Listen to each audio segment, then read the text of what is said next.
الحمد للہ رب العالمین والصلاة والسلام علی سید الانبیاء والمرسلین اما بعد فاعوذ باللہ من الشیطان الرجیم بسم اللہ الرحمن الرحیم۔ انشاءاللہ آج 24ویں سپارے پر درس ہوگا۔ آج تراویح میں یہ پڑھا گیا اور اس میں سورہ زمر کا کچھ حصہ، پوری سورہ مومن اور حامیم السجدہ اس کی تلاوت ہوئی، اور انشاءاللہ ہم سورہ زمر کی کچھ آیات سے آغاز کرتے ہیں۔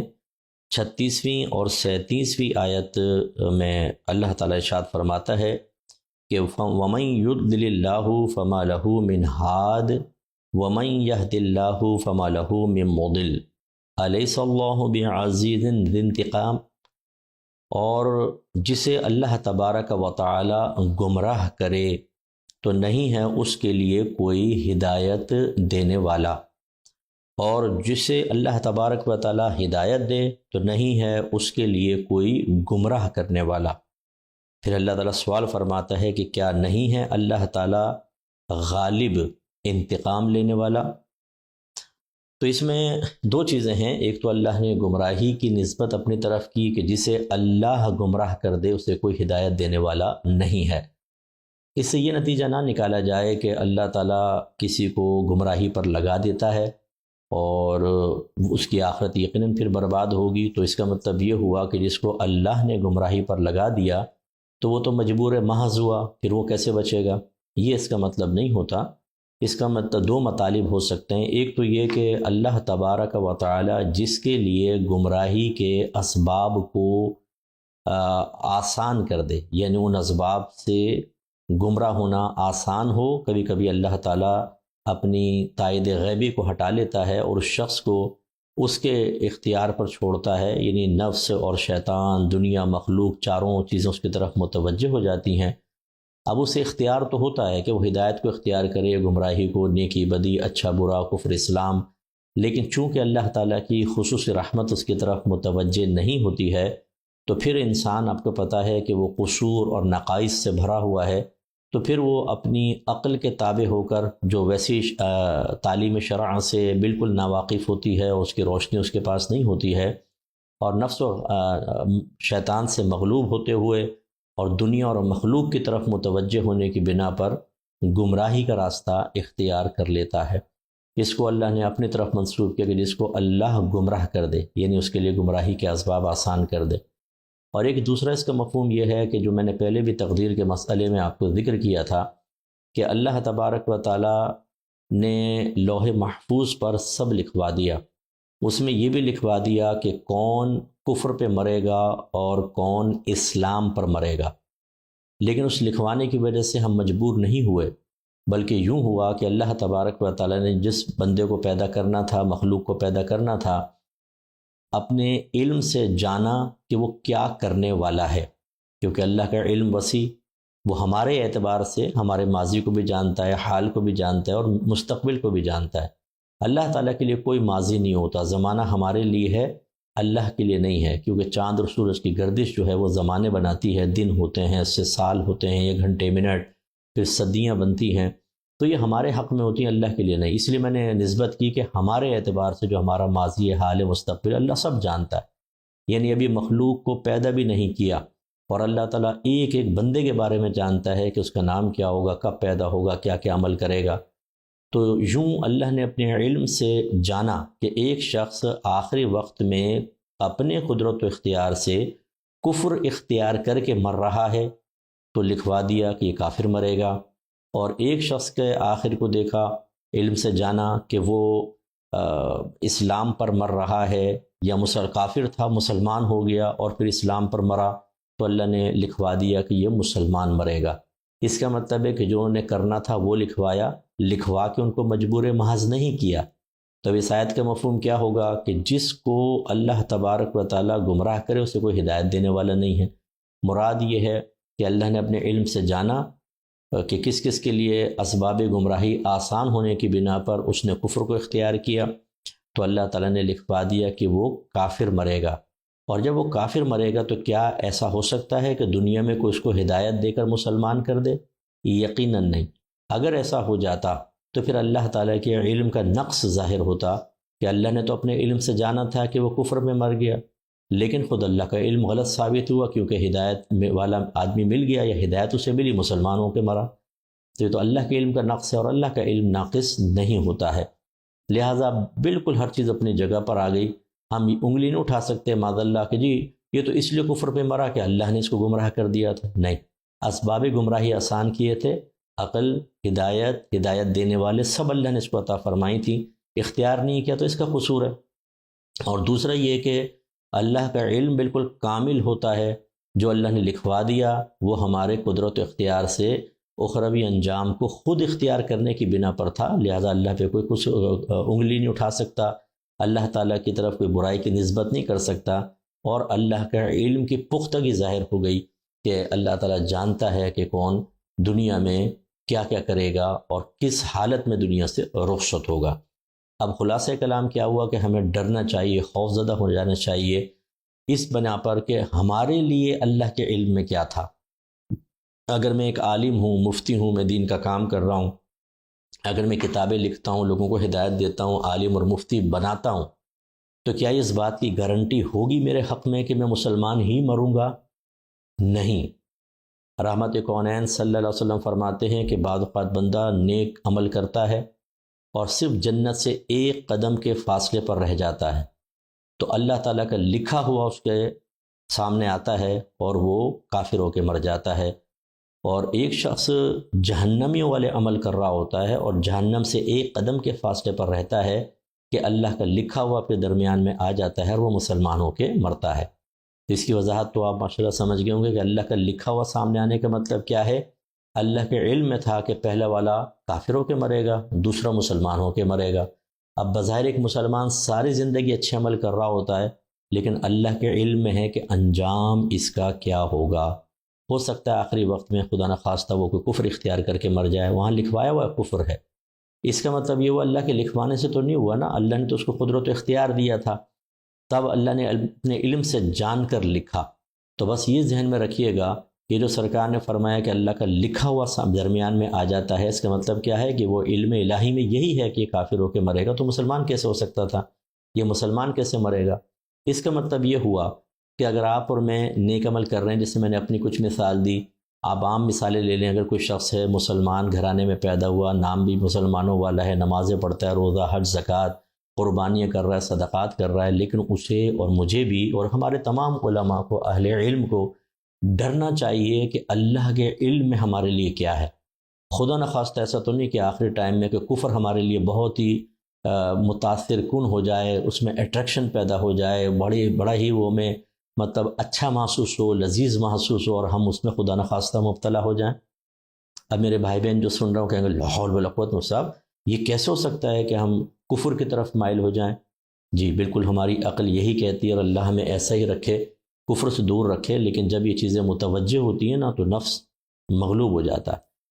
آپ میں تو آپ تو اچھے لوگ ہیں، مجھ جیسا گناہ گار، بہت ساری چیزیں ایسی ہوتی ہیں کہ ہم گناہ کی طرف مائل نہیں ہو جاتے، ہم چیٹ نہیں کر رہے ہوتے کسی کو، ہم جھوٹ نہیں بول رہے ہوتے، ہم ناجائز امور کا ارتکاب نہیں کر رہے ہوتے، اس میں ہمارا نفس کیوں بے قابو ہو جاتا ہے اور ہم کیوں قابو نہیں کر پاتے؟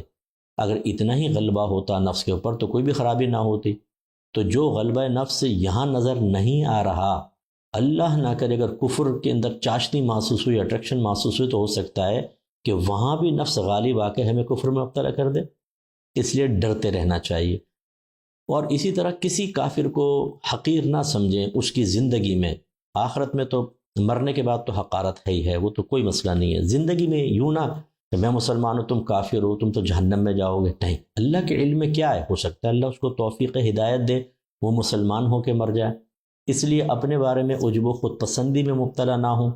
اسی وجہ سے دیکھیں انبیاء علیہ السلام، صحابہ کرام، اہل بیت اطہار، وہ خوف زدہ رہا کرتے تھے، حالانکہ ان کے لیے نبی کریم صلی اللہ علیہ وسلم نے فضائل بیان فرمائے، ان کی ثنا فرمائی، مدح فرمائی، حتیٰ کہ بعض کو تو نام لے کے جنت کی بشارت دے دی۔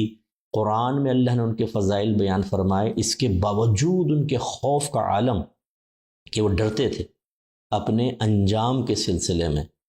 تو اب سوال پیدا ہوتا ہے انہیں کس چیز کا خوف ہوگا، لیکن پھر بھی بہرحال وہ اللہ کی بے نیازی کی طرف متوجہ ہوتے تھے، اور اسی لیے آپ کو مجھے ڈرنا چاہیے۔ اور کسی بھی کافر کو حقیر نہ سمجھے. ہو سکتا ہے کہ اللہ تعالیٰ اس کو آخری وقت میں ہدایت دے اور وہ ہم سے زیادہ درجات پا جائے، کیونکہ جب آدمی کفر سے اسلام کی طرف آتا ہے تو نبی کریم صلی اللہ علیہ وسلم فرماتے ہیں کہ اللہ تعالیٰ اس کے پچھلے سارے گناہوں کو منہدم فرما دیتا ہے، ختم ہو جاتا ہے. اب ہو سکتا ہے وہ مثلا عالم بن جائے اسلام میں آنے کے بعد، اور مفتی بن جائے اور بڑا دین کا کام کرے. تو آپ بہت سارے ایسے بہن بھائی مجھے سن رہے ہیں جو صرف مسلمان ہیں، اس سے زیادہ ان کے پاس کوئی درجہ نہیں ہے، نہ عالم ہے، نہ مفتی ہیں، نہ مفتی مجتہد ہیں، نہ لوگوں دین کی خدمت کا اتنا موقع ملتا ہے. تو یہ تو پھر آپ سے بھی افضل ہو جائے گا. جس کو ہم حقیر سمجھ رہے تھے وہ افضل ہو گیا. اس لیے تھوڑی اس پہ توجہ رکھیں اور ہمیں سب کو ڈرنا چاہیے. تو یہ اللہ نے فرمایا کہ اور جسے اللہ تعالیٰ گمراہ کر دے تو نہیں ہے اس کے لیے کوئی ہدایت دینے والا. امید ہے کہ اس کی آپ تفسیر سمجھ گئے ہوں گے. پھر فرمایا وما یہد اللہ فما لہ من مضل، اور جسے اللہ ہدایت عطا فرمائے پھر اسے گمراہ کرنے والا کوئی نہیں ہے. یہ میں نے پہلے بھی آپ کو ذکر کیا تھا، پھر کر دیتا ہوں کہ ہدایت کے دو مفہوم ہوتے ہیں. ایک ہوتا ہے ایصال الی المطلوب، یعنی مطلوب منزل تک پہنچا دینا. ایک ہوتا ہے اراءۃ الطریق، راستے کا دکھانا. مثال کے طور پہ کوئی مجھ سے پوچھے ہمارے یہاں مزار جنا ہے، قائد اعظم صاحب کا مزار ہے، مجھ صاحب وہ کہاں ہیں؟ میں کہوں آؤ میری گاڑی میں بیٹھو، میں لے جاؤں اور سامنے مزار کے اتار دوں، یہ رہا مزار. یہ دیکھیں میں نے منزل پر خود اس کو پہنچا دیا، اسے کہیں گے ایصال الی المطلوب. اور ایک ہے کہ میں اس سے 10-50 میل دور ہوں، اس نے پوچھا وہ کہاں ہے، میں نے کہا دیکھو یوں چلنا، پھر ایسے جانا، پھر یہ چیز آئے گی سامنے، پھر آپ کو وہ نظر آئے گا. یہ میں نے راستہ دکھا دیا. تو ایصال الی المطلوب میں بھٹکنا نہیں ہوتا، کیونکہ جب میں نے مزار کے سامنے پہنچایا تو اب کیا وہ بھٹکے گئے ادھر. لیکن اراءۃ الطریق میں گنجائش ہوتی ہے کہ رہنمائی کے باوجود وہ بھٹک جائے، ہو سکتا ہے غلط راستے پہ نکل جائے. تو بس یاد رکھیں کہ جب ہدایت کی نسبت اللہ کی طرف کی جائے تو اس کا حقیقی مفہوم یہ ہے، حقیقی مجازن کچھ اور بھی ہو سکتا ہے، حقیقی مفہوم یہ ہے ایصال الی المطلوب. یعنی جب اللہ تعالیٰ کسی کو اپنا محبوب بنا لے اور اس کو ہدایت عطا فرمائے، رہنمائی عطا فرمائے، وہ ضرور منزل پر پہنچے گا، یعنی ہدایت پر رہے گا، مسلمان ایمان کی حالت میں مرے گا اور جنت میں جائے گا. اور جو انبیاء علیہ السلام ہیں، قرآن ہے، علماء ہیں، ان کی طرف جب ہدایت کی نسبت کرتے ہیں تو اس سے مراد ہوتا ہے اراءۃ الطریق.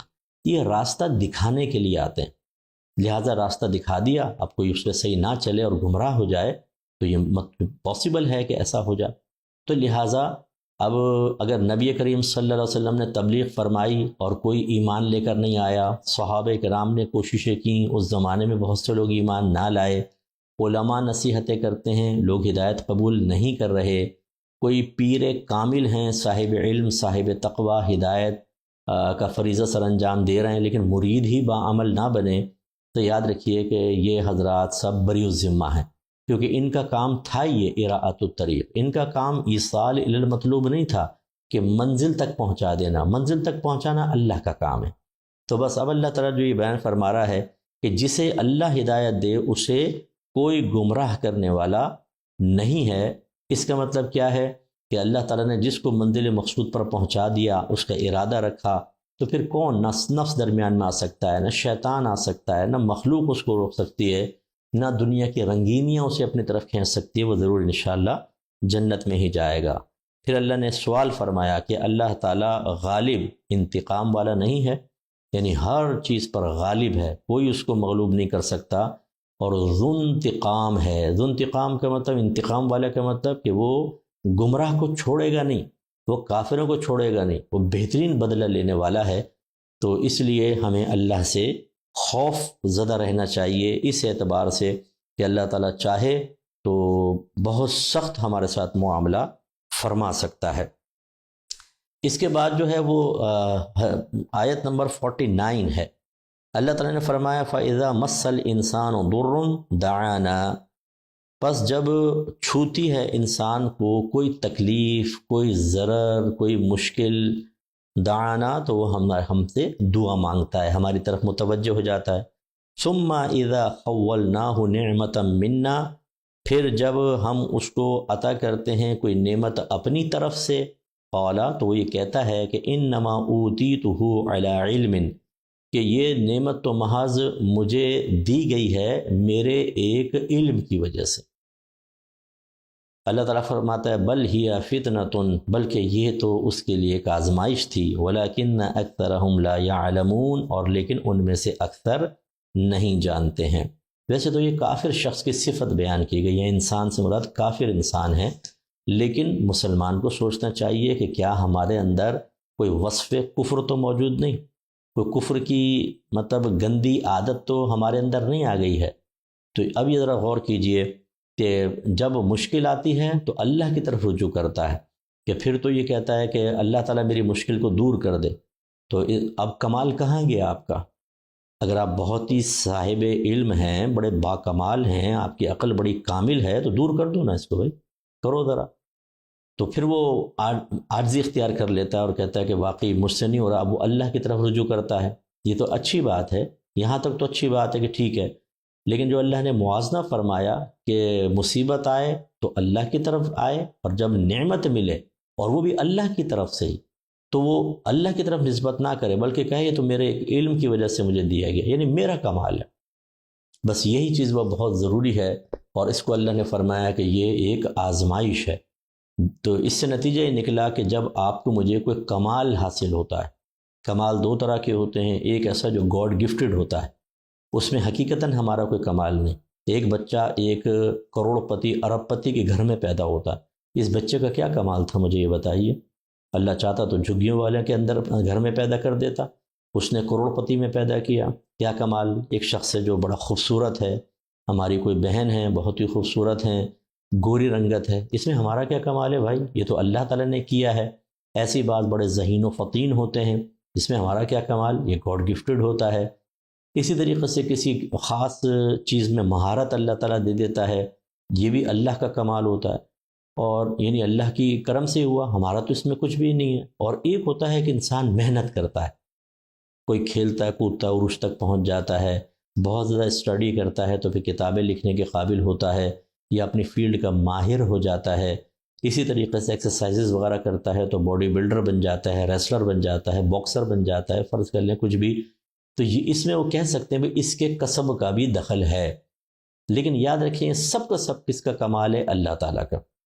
جہاں گاڈ گفٹڈ ہے ہمارا کمال ہی نہیں، وہاں تو کوئی انکار ہی نہیں کر سکتا، اور جہاں ہم محنت کرتے ہیں، ہم کوشش کرتے ہیں اور اس کا ایک پازیٹیو رزلٹ ہمارے سامنے آتا ہے، یہ بھی یاد رکھیں اللہ کا کمال ہے۔ اب اس میں ہوتی ہے اصل میں آزمائش، کہ آدمی کہتا ہے میں نے اپنا فیوچر خود بنایا ہے، معاذ اللہ یہاں تک کہہ دیتے ہیں میں اپنی تقدیر خود لکھتا ہوں، میں اپنی تقدیر خود بناتا ہوں، کچھ نہیں ہوتا اس سے۔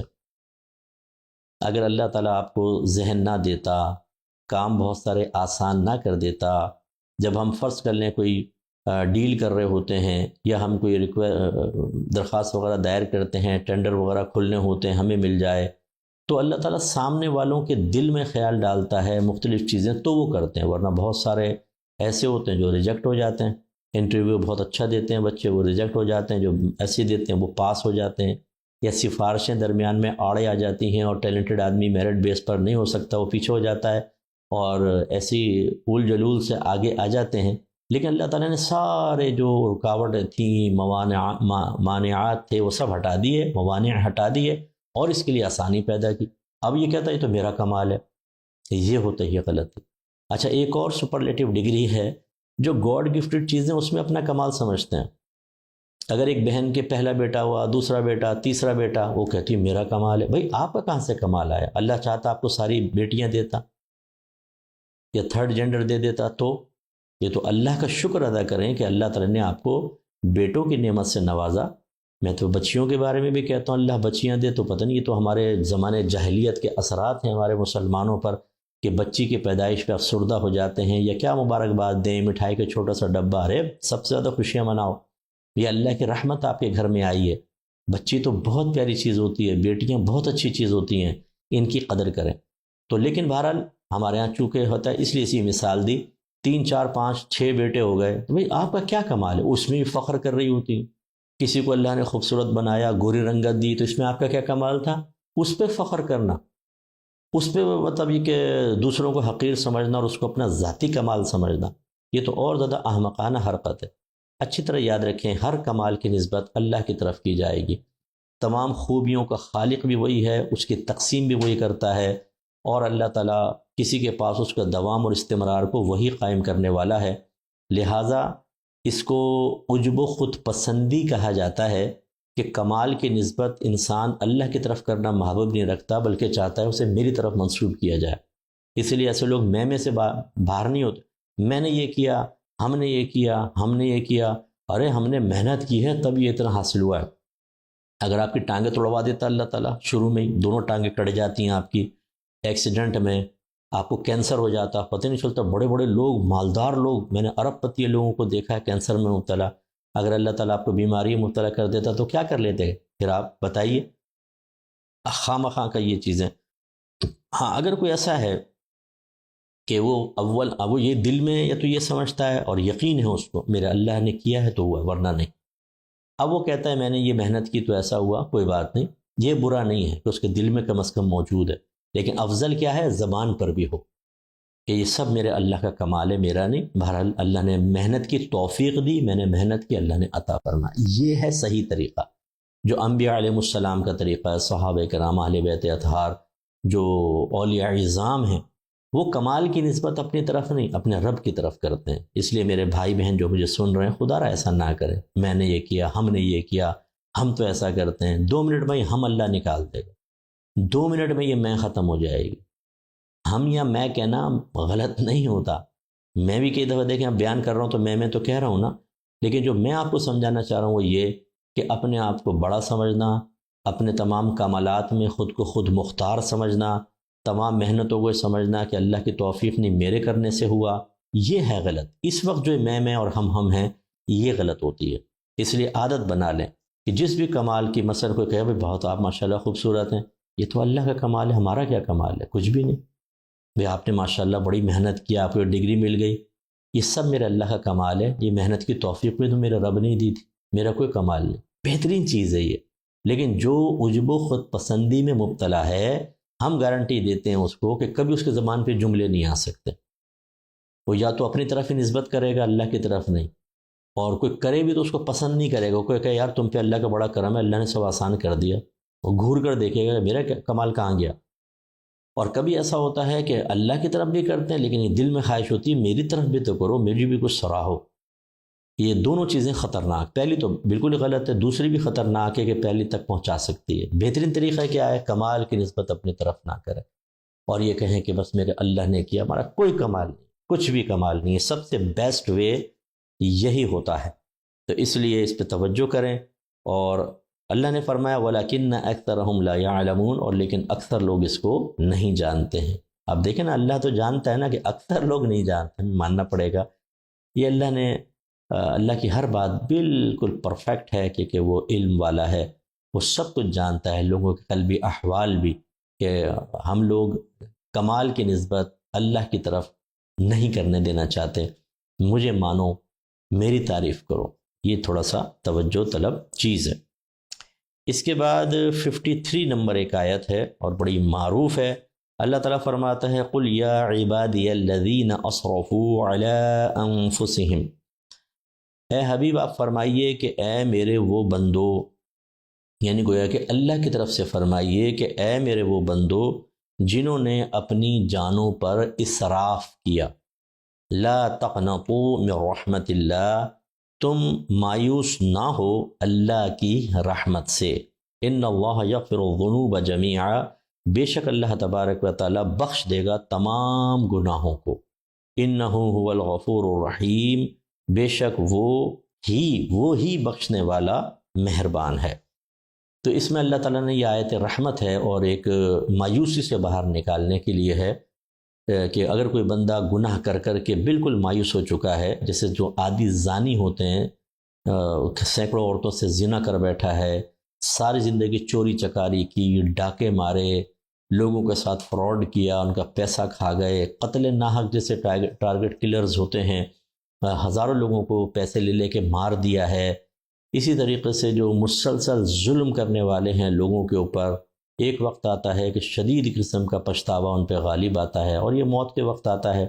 بہت سے پہ جب اس طرح کا وقت آتا ہے وہ ڈرگز یوز کر کے اس ڈپریشن سے اپنے آپ کو نکالنے کی کوشش کرتے ہیں، جو یقیناً عارضی اور وقتی طور پر تو شاید اس پریشر کو ہٹا دیتا ہے، لیکن اس کی ضمیر کی ملامت سے انسان بچ نہیں پاتا۔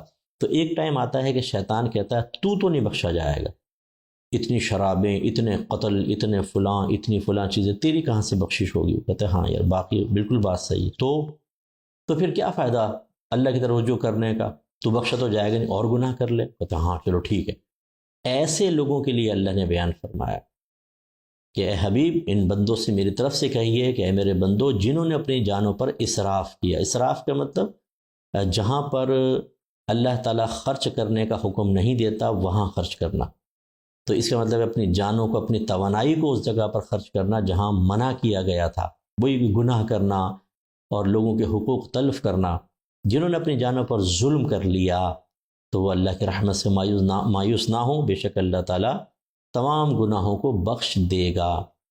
یا یوں بھی ترجمہ کر سکتے ہیں بخش سکتا ہے اللہ تعالیٰ تمام گناہوں کو، بے شک وہ غفور الرحیم ہے۔ تو اس لیے مایوسی بری چیز ہوتی ہے۔ مایوس کا مطلب یہ سوچ لینا کہ اب اللہ تعالیٰ مجھے مغفرت نہیں فرمائے گا، ایسا نہیں ہونا چاہیے۔ کبھی غلبہ مایوسی ہو سکتا ہے، لیکن جب یہ یقین کے درجے تک پہنچ جائے کہ اللہ مجھے نہیں بخشے گا، وہ تباہی ہے، کیونکہ پھر انسان توبہ کی طرف نہیں آتا ہے۔ اب یہاں دو چیزیں ہیں۔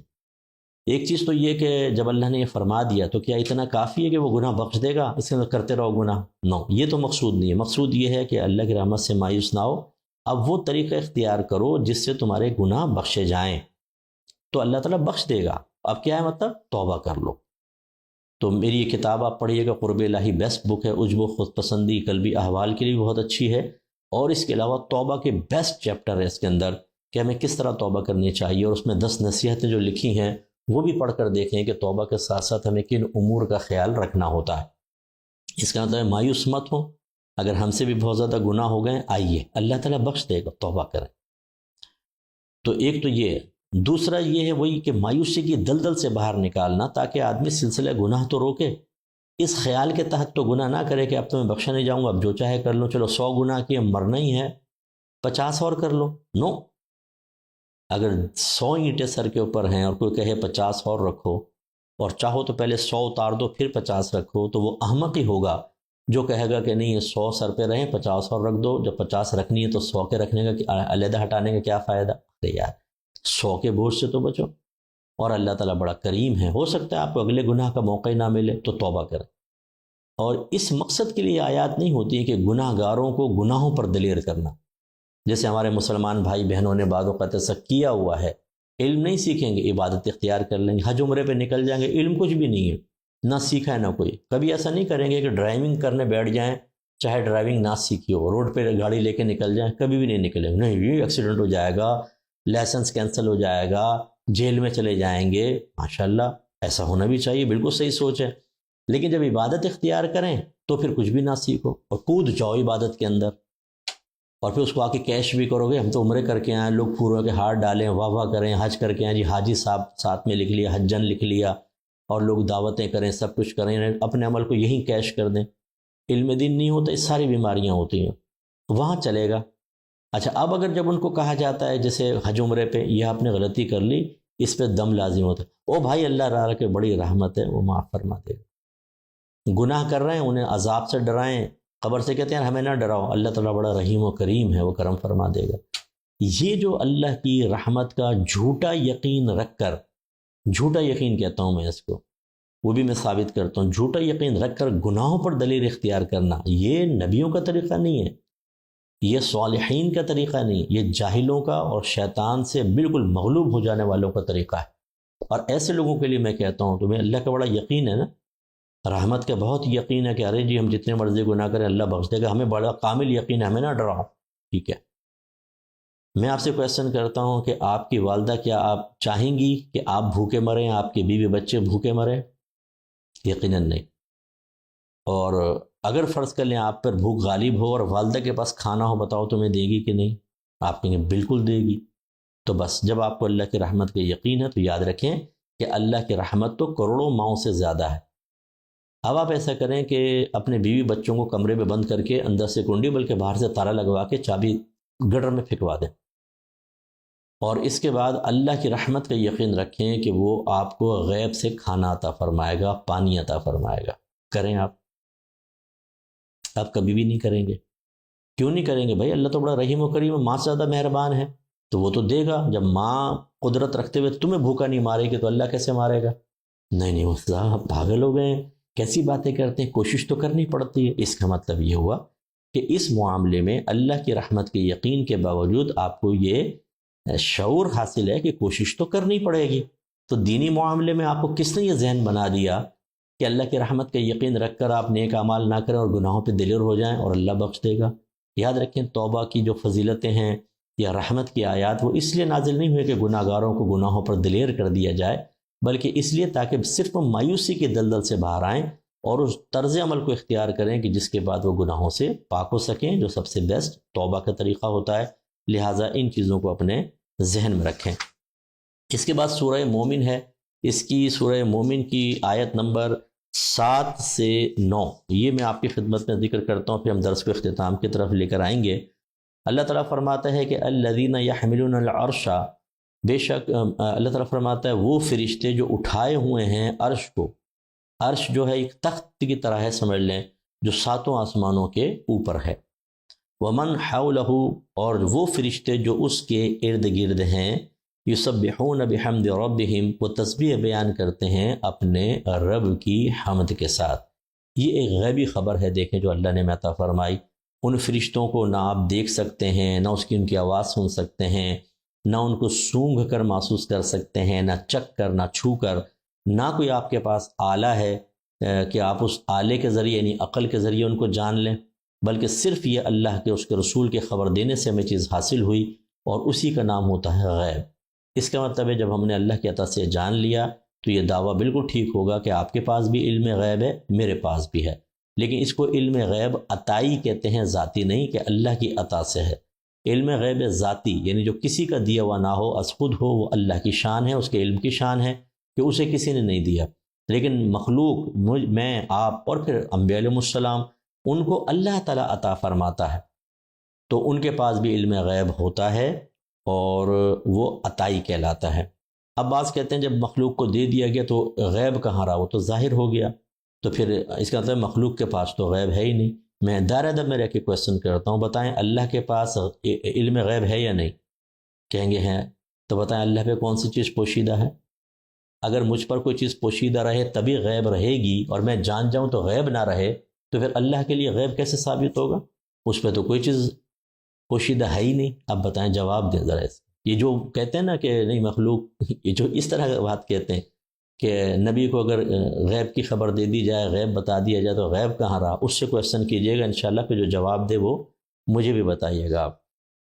اس کے بعد اللہ تعالیٰ فرماتا ہے وَيُؤْمِنُونَ بِهِ، وہ اللہ تعالیٰ کی تسبیح بیان کرتے ہیں اور اللہ پر ایمان رکھتے ہیں۔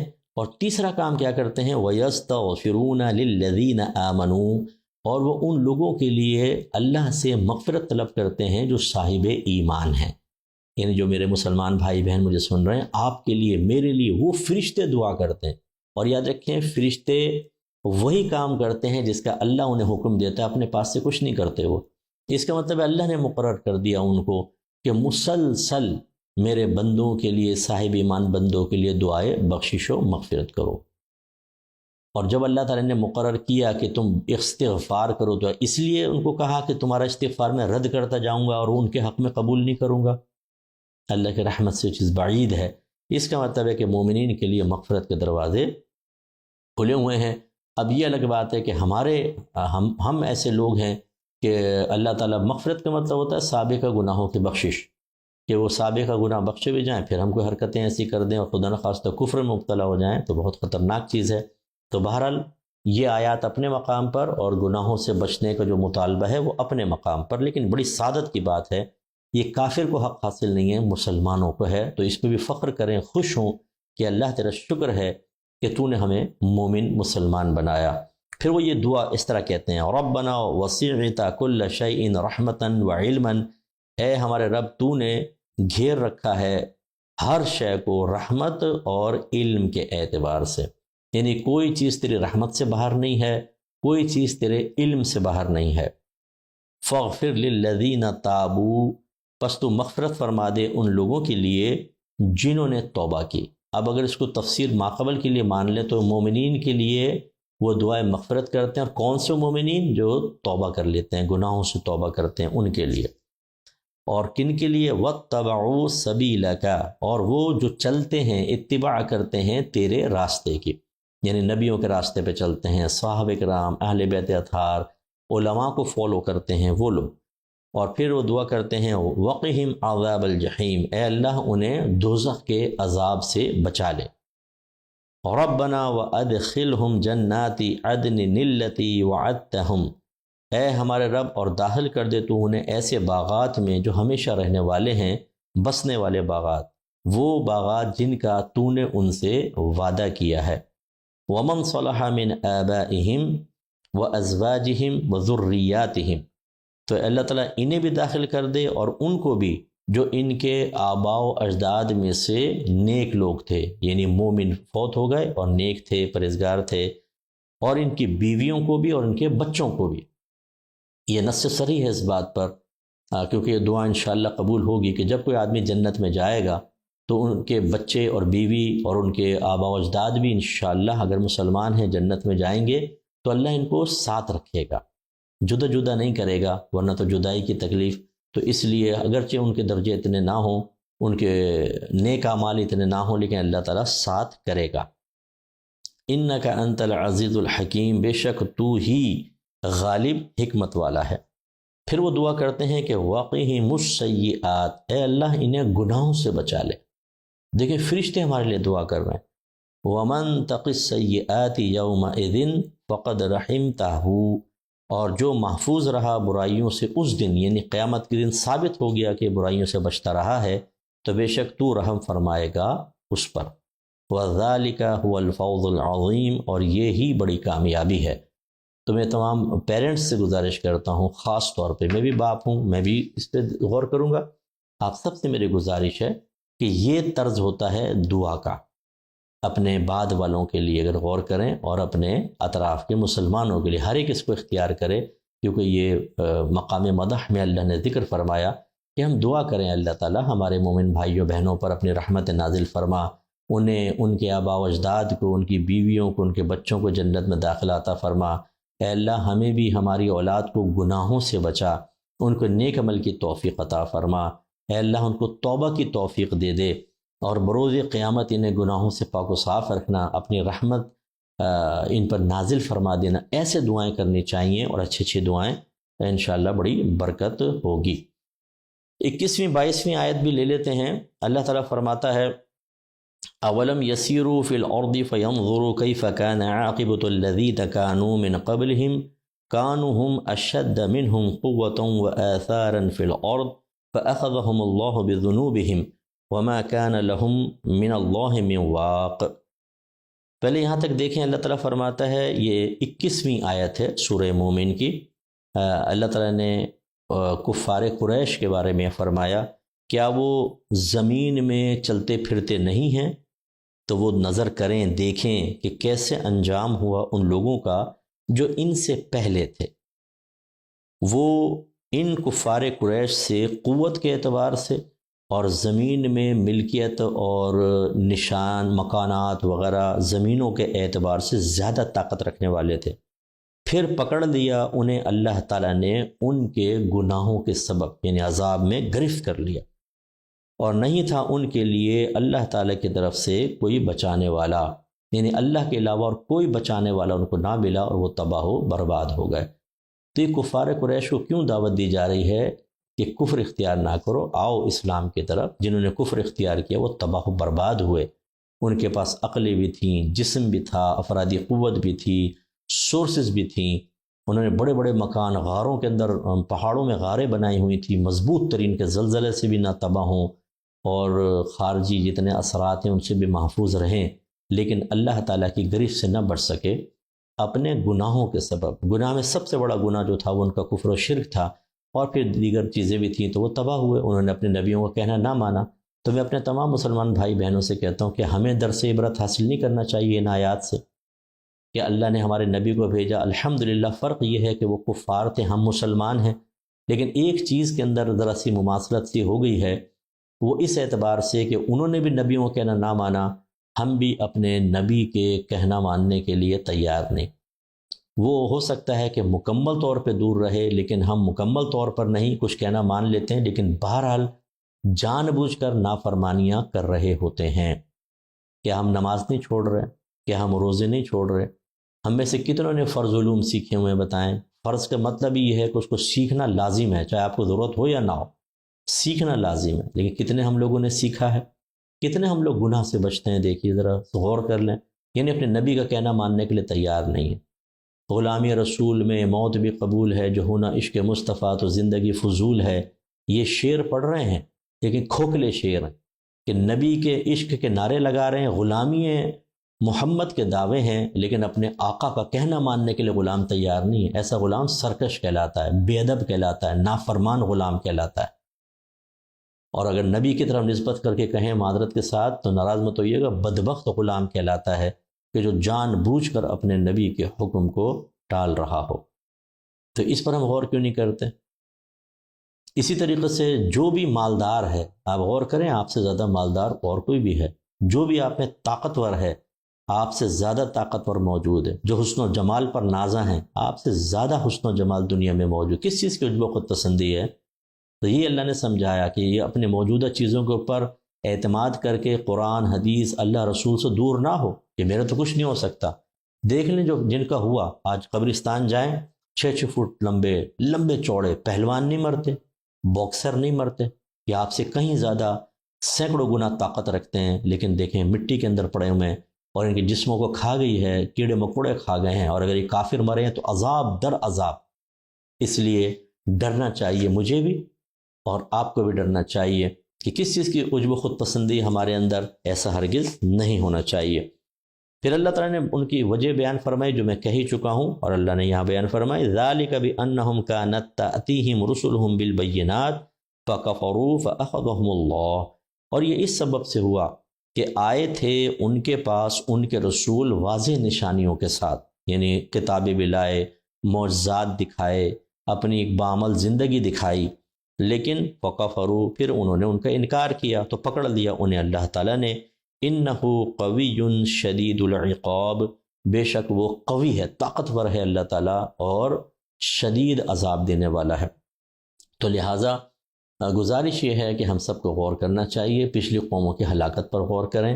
ہمارے گناہ کرنے کے باوجود ہم یہ سمجھیں کہ ہم دوسروں سے افضل ہیں، وہ تو حقیر ہوتا ہے گناہ کرنے والا، اور پھر اللہ رسول کی بھی نہ سنیں، اتنا تکبر آ جائے کہ شرعی مسائل بیان کریں تو ہم یوں کہیں کہ میں تو مفتیوں کو بھی نہیں مانتا ہوں، میں نہیں مانتا ہوں شریعت کو۔ معاذ اللہ، آپ کی اوقات کیا ہے بھائی جان؟ آپ مر کے تو دیکھیں، دعا کریں نا اللہ مجھے موت دے دے۔ میں ایسے لوگوں سے بار بار آپ کو اپنے دروس میں کہتا ہوں، دعا مانگو ذرا، اللہ مجھے موت دے۔ آپ کا انجام اتنا برا ہونے والا ہے، اگر آپ توبہ نہ کریں تو کہ آپ کی چیخیں سننے والا بھی کوئی نہیں ہوگا۔ نہ کریں یہ تکبر، نہ کریں غرور۔ اللہ رسول، قرآن حدیث، علماء کے مقابلے میں جس نے تکبر کیا تباہ و برباد ہو گیا۔ ایسا ہرگز نہ کیجیے۔ ہماری تمنا نہیں ہے معاذ اللہ ثم معاذ اللہ، کیوں کریں گے؟ ہم شیطان کوئی ہیں کہ کافر مرو اور فلاں گناہ میں رہو؟ نو، ہم تو کافروں کے حق میں بھی ایک ذہن یہ رکھتے ہیں، اللہ ان کو ہدایت دے دے، مسلمان کر دے، ان کی نسلیں مسلمان پیدا ہوں، یہ خواہش ہے۔ تو یہ پھر آپ مسلمان بھائی بہنوں کے لیے کیوں ایسا ہوگا؟ ہم جب تبلیغ کرتے ہیں بعض اوقات سخت لہجہ بھی ہوتا ہے، الفاظ بھی سخت رکھے جاتے ہیں، وہ چوٹ کرنے کے لیے ہوتے ہیں، ہر طرح کے لوگ ہوتے ہیں، کوئی پولائٹلی سمجھانے پر مان جاتا ہے، کوئی جھڑکنے پہ سمجھتا ہے، بعض کو ڈانٹا جاتا ہے تب وہ سمجھتا ہے۔ اور یہ قرآن نے یہی اسلوب اختیار کیا ہے، کہیں بڑی نرمی والا، محبت والا، کہیں عذابات کی سختی، کہیں بہت ہی شدید زجر۔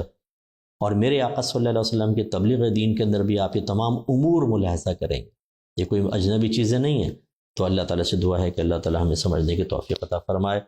میری کتاب قرب الہی لیں، بڑی بیسٹ بک ہے، انشاءاللہ آپ اس کو پڑھیں گے بہت فائدہ ہوگا، خود بھی پڑھیں، دوسروں کو پڑھنے کی ترغیب دیں۔ اس کی ہندی میں اور انگلش میں ٹرانسلیشن ہو رہی ہے انشاءاللہ، پھر اس میں بھی ارادہ ہے چھاپنے کا، انڈیا میں بھی مل جائے گی۔ اس کے علاوہ یہ طہارت کے مسائل و احکام بہترین بک ہے، یہ ہر گھر کی ضرورت ہے، ورنہ آپ کے گھر میں ناپاکیوں کے ڈیرے ہوں گے، گندگیوں کے ڈیرے ہوں گے، غلاظت کے ڈیرے ہوں گے، اور آپ کے نہ نمازیں ہو رہی ہوں گی بعض اوقات، اور نہ آپ پاک رہ رہے ہوں گے۔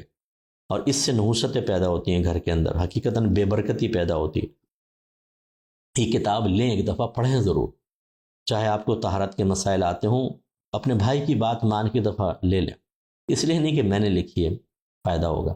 اعتکاف کا رسالہ ہمارا آ چکا ہے اور یہ نمبر چل رہے ہوں گے، کانٹیکٹ کر کے آپ خود بھی لیں، اور کوشش کریں کہ یہ ایک بگ کوانٹٹی میں لے کر جو لوگ اعتکاف کر رہے ہوں ایک رسالہ ایک ایک ان کو دے دیں، تقسیم کریں یہ رسائل۔ انشاءاللہ کسی کا اعتکاف کامل و اکمل ہوا، وہ گناہوں سے بچا، شرعی مسائل کے ساتھ اعتکاف کیا، آپ کے لیے بہت بڑا ثواب جاریہ ہے۔ اس کے علاوہ ہماری اکیڈمی الفرقان اسکالرز اکیڈمی میں ایڈمیشن لیں۔ جو ہماری فزیکلی کلاسز ہیں وہ صبح مارننگ میں بھی ہوتی ہیں، اس کا ٹائم ہے 9 سے 1، 4 گھنٹے کی کلاسز ہوتی ہیں۔ ایوننگ میں بھی کلاسز ہیں 9:30 سے 11:30، اور سنڈے کے اندر بھی کلاسز ہوتی ہیں، اسکالر کورس ہمارا ہوتا ہے۔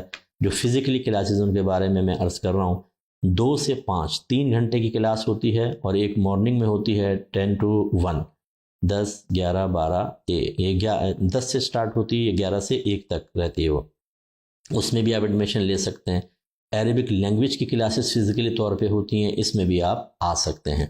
پھر آن لائن کورسز جو ہیں وہ ہوتے ہیں، شارٹ کورسز بھی ہیں، لانگ کورسز بھی ہیں، اور اب انشاءاللہ عید کے بعد میرا ارادہ ہے کہ ہم اسکالر کورس بھی سٹارٹ کر رہے ہیں، اور انشاءاللہ عید کے بعد ہی انگلش کے اندر بھی یہ فرض علوم کورس انشاءاللہ اس کا اہتمام ہم کر رہے ہیں، اور اردو میں جو پڑھنا چاہیں وہ بھی فرض علوم کورس کو بھی آپ جوائن کریں۔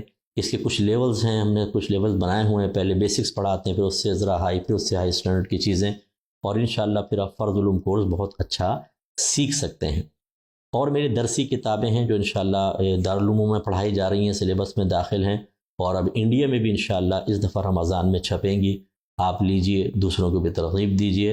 اور جہالت کے خلاف اور علم کی ترقی کے سلسلے میں جو ہم جہادی کوششیں کر رہے ہیں، ایک تو کفار کے ساتھ جہاد ہوتا ہے، اس کی تو طاقت ہمارے اندر ابھی نہیں ہے، نہ مواقع ہیں، تو جو علمی جہاد ہے، جہالت کے خلاف جہاد ہے، آپ شریک ہو جائیں اس میں اور ہمارا ساتھ دیں۔ اس کے علاوہ رمضان کے بعد ارادہ ہے انشاءاللہ ہمارے الفرقان اسکالرز اکیڈمی کی جو نئی اکیڈمی ہے اس کی بڑی جگہ لی ہے، اس کی تعمیرات کے لیے بھی اگر آپ ثواب جاریہ کرنا چاہیں اپنے لیے، اپنے مرحومین کے لیے، تو ضرور اس میں تعاون فرمائیں۔ بسم اللہ الرحمن الرحیم، الحمدللہ رب العالمین، والصلاة والسلام علی سید الانبیاء والمرسلین۔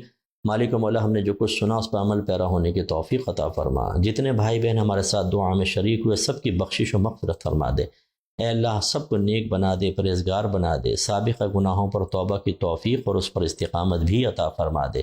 اے اللہ، آئندہ پوری زندگی تیرے حبیب کی بتائی ہوئی تعلیمات کے مطابق گزارنے کی توفیق عطا فرما۔ رمضان میں بھی، رمضان کے علاوہ بھی 5 وقت نماز پابندی سے ادا کرنے کی توفیق عطا فرما۔ قرآن پاک کو ترجمہ و تفسیر سے کم از کم زندگی میں ایک بار ختم کرنے کی توفیق عطا فرما۔ اے اللہ تعالیٰ، قرآن و حدیث سے ثابت شدہ تصوف پر عمل پیرا ہونے کی توفیق عطا فرما۔ فقہی مسائل سیکھنے کا ذوق اور جذبہ عطا فرما دے۔ ہمارے گھروں پر بھی اپنی خاص رحمت برکت نازل فرما۔ سب کو آپس میں پیار، محبت، الفت، اتحاد و اتفاق سے رہنے کی توفیق عطا فرما۔ لڑائی جھگڑے، فتنہ فساد، اختلاف رائے سے محفوظ فرما دے، اور خاص طور پر جو گھر کے بڑے ہیں انہیں چھوٹوں کے لیے رول ماڈل بننے، اچھے عمل کر کے ان کو عملی تعلیم دینے کی بھی توفیق عطا فرما۔ اے مالک مولا، جو بے روزگار ہیں روزگار عطا فرما دے، تمام بیماروں کو شفائے کاملہ عطا فرما، بے اولادوں کو نیک اور صالح اولادیں عطا فرما دے، جن پہ قرض ہیں ان کے قرض دور فرما دے، جن گھروں میں جوان بہنیں بیٹیاں موجود ہیں ان کے اچھے رشتے دلوا دے۔ اے مالک مولا، جو دنیاوی وجوہات کی بنا پہ ناراض ہیں انہیں محبت سے رہنے کی توفیق عطا فرما، بیجا مقدمات میں گرفتاروں کو نجات عطا فرما، جیلوں میں بے قصور بند لوگوں کو رہائی عطا فرما دے۔ اے اللہ تعالیٰ، خاص طور پہ جو ہمارے الفرقان اسکالرز اکیڈمی سے مالی تعاون کرتے ہیں، اللہ تعالیٰ ان سب کی بخشش و مغفرت فرما دے، ان کے درجات کو بلند فرما، انہیں دنیا میں بھی آخرت میں بھی سکون سے رکھنا، بڑی نعمتوں سے نواز، بڑی عافیت کے ساتھ ترقیوں سے نواز دے۔ اے اللہ تعالیٰ، جس طرح ہم سب یہاں جمع ہوئے جنت الفردوس میں اپنے حبیب کریم صلی اللہ علیہ وسلم کے مبارک قدموں میں دائمی طور پہ جمع ہونے کی توفیق عطا فرمانا۔ صلی اللہ تعالی علی خیر خلقہ ونور عرشہ سیدنا و مولانا محمد وعلی آلہ وصحبہ اجمعین برحمتک یا ارحم الراحمین۔